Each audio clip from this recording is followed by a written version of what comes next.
I'm a practical guy. You know, business slogans are good, but only if they work out in real life and aren't dangerous. But consider the Pareto principle. In 1906, Vilfredo Pareto found that 80% of Italy was owned by 20% of the people. That's it. This 80-20 idea lay dormant until about 1941 when engineer Joseph Juran applied it to quality control. But he made it very clear that the 80% should not be discarded. This was his vital few and the useful many idea. But think about it. What part of the idea do we remember in business?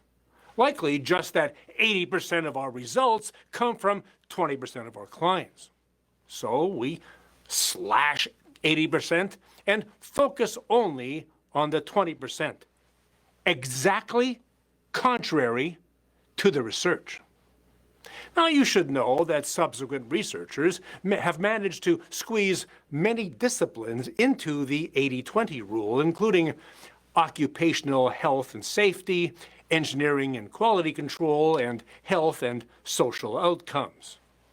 So, this is not a business rule as much as it is a slogan. And here's the problem in sales.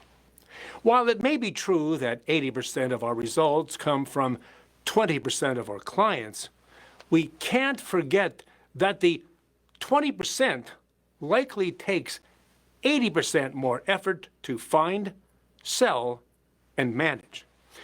And if you only spend 20% of your time with the 20%, you will likely get 80% less revenue from them too.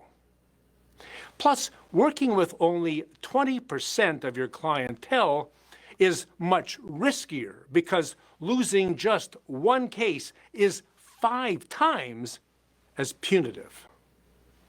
What's worse is that many imagine that they only need to work 20% as hard because they only need 20% of the clients.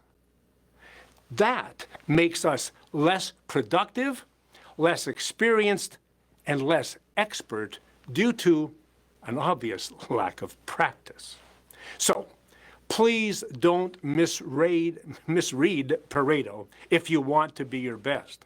Remember, the vital few and the useful many.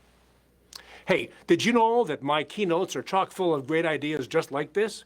If you want to create the heat at your event, so your audience can create the heat for their prospects so they buy more, book me to take your event to the next level. I guarantee you'll re-energize your organization.